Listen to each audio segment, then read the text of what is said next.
പ്രയോജനവുമില്ല. അങ്ങനൊക്കെ പറയണ്ട. നമ്മുടെ മക്കൾക്ക് നമ്മളെ നന്നായി അറിയാം. അവർക്ക് വേണ്ടി നമ്മൾ സഹിച്ച സമരങ്ങളും യാഗങ്ങളും ഒക്കെ മറക്കാൻ പറ്റില്ലല്ലോ. നമുക്ക് അടുക്കളയിൽ ചെന്ന് നോക്കണേ. മോൾ ഇന്നലെ എഴുതിയില്ലാൻ തോന്നുന്നു. എന്ത് പറ്റുമോ ആവും.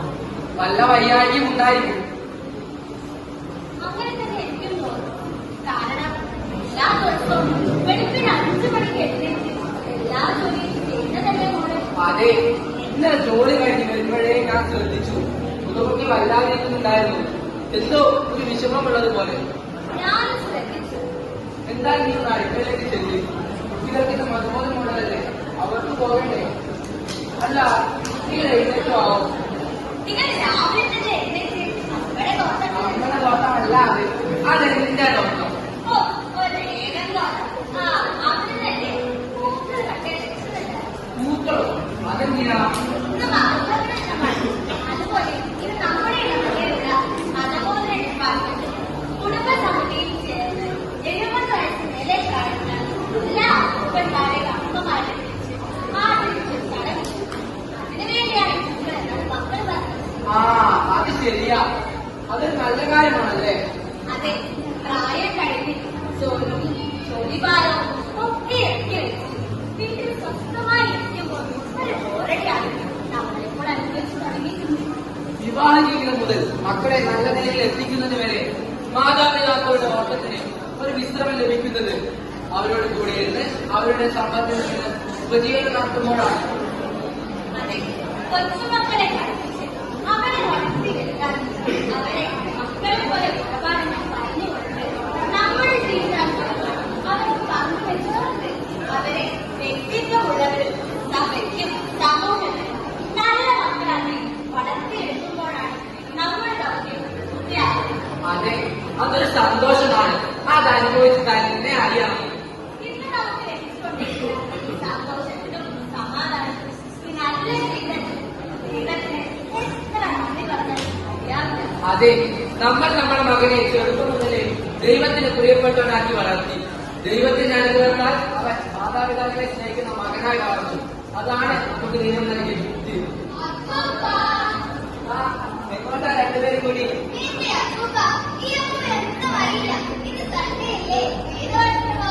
അതിനെന്തിനാണ് മക്കളെ ഈ പൂക്കൾ?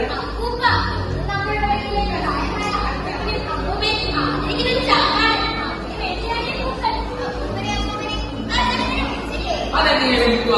ഞങ്ങൾക്ക് 70 വയസ്സായില്ലോ. ഇപ്പോ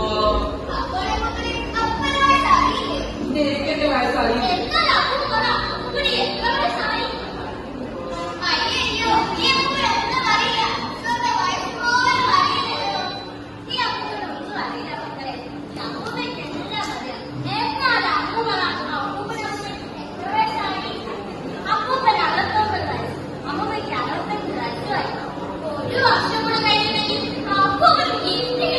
കിട്ടിയിട്ടുണ്ടല്ലോ. അതൊന്നല്ല, 2 എണ്ണം. ദൈവം തന്നെ ഏറ്റവും വലിയ കൂട്ടാണ് ഇത് 2 പേരും. എവിടെ നിന്ന് കിട്ടാനാ? ഞങ്ങൾക്ക് വേണ്ടത് ഏറ്റവും വലിയ കിട്ടാണ് അപ്പൂപ്പനും അപ്പൂപ്പയും. അപ്പൂപ്പയ്ക്ക് അറിയോ, ഞങ്ങൾക്ക് മതബോധത്തിൽ ഒരുപാട് സമ്മാനമുണ്ട്. ഒത്തിരി സമ്മാനമുണ്ട്. ആരാണെന്ന് അറിയാമോ? ഞങ്ങളുടെ പ്രിയപ്പെട്ട അപ്പൂപ്പനും അപ്പൂപ്പയുമാണ്. ഞങ്ങളുടെ ടീച്ചർ എന്താ പറഞ്ഞതെന്നറിയുമോ? എന്താ പറഞ്ഞത്? ടീച്ചർ പറഞ്ഞു, ദൈവം നിങ്ങൾക്ക് തന്ന സമ്പത്താണ് അപ്പൂപ്പനും അപ്പൂപ്പയുമെന്ന്. അപ്പോൾ ജോൺ ചോദിച്ചു, ടീച്ചറുടെ ജീവനാണോ അത് സമ്പത്താണോ വിൽക്കുന്നത്? അപ്പോൾ ടീച്ചർ പറഞ്ഞു, ജീവനാണ് വിൽക്കുന്നത്. അപ്പോൾ ഞങ്ങൾ പറഞ്ഞു, ഞങ്ങൾക്ക് ഞങ്ങളുടെ അപ്പൂപ്പനും ജീവനാണ്. എന്റെ ദൈവമേ, ഞങ്ങളെ ഇത്ര മാത്രം സ്നേഹിക്കാൻ നിങ്ങൾക്ക് എന്ത് മേന്മയാണുള്ളത്? ഞങ്ങളിതിന് എങ്ങനെയാണ് നന്ദി പറയേണ്ടത്? അയ്യോ, ഞങ്ങൾക്ക് സമയമായി. വേഗം ക്ലാസ്സിലെത്തണം.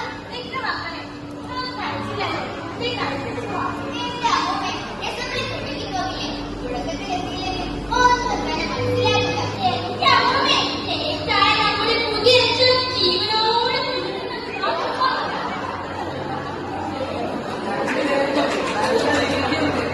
കൊച്ചുങ്ങളായ വൃത്തിയൊക്കെ വേണം.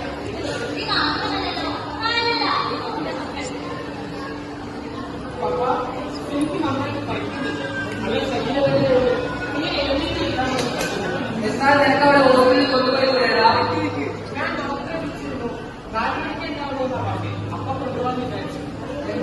അടുക്കളയിലേക്ക് കഴിച്ചത് കുറച്ച് ചൂട് കഞ്ഞി ഉണ്ടാക്കി കോഴിക്കോട്ട് പോയി കൊടുക്കും. അമ്മ കുറച്ച് കഞ്ഞി മാത്രം ഉണ്ടാക്കിയാൽ മതി. നമുക്കാണ് കുറച്ച് ഹോട്ടലിൽ പോകാൻ. അമ്മ അവരുടെ അടുത്തേക്ക് കഷ്ടപ്പെട്ടുണ്ടാക്കണം. എന്നാ ശരിയാ പോയി വരാം.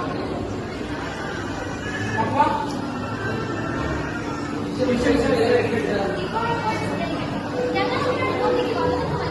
മനസ്സിലായില്ല.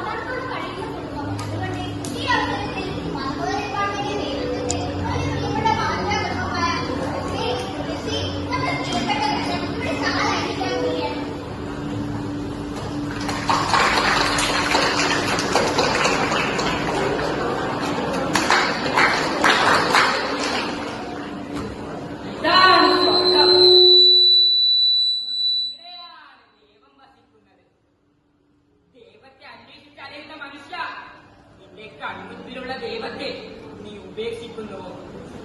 അറിവിന്റെ ഉറവ തേടി അറിയുന്ന മനുഷ്യ, നിന്റെ ഭവനത്തിന്റെ അറിവിനെ നീ വൃദ്ധസദനങ്ങളിലും അനാഥാലയങ്ങളിലും വീട്ടിലെ ഇരുണ്ട മുറികളിലും അടച്ചു വെച്ചുകൊണ്ട് അറിവ് തേടി അലയുന്ന വ്യക്തികൾ, പമ്പര വ്യക്തികൾ. ഇതാ അറിവിന്റെ ഉറവിടം, ഇതാ ലോകത്തിന്റെ സമ്പത്ത്. ആവോളം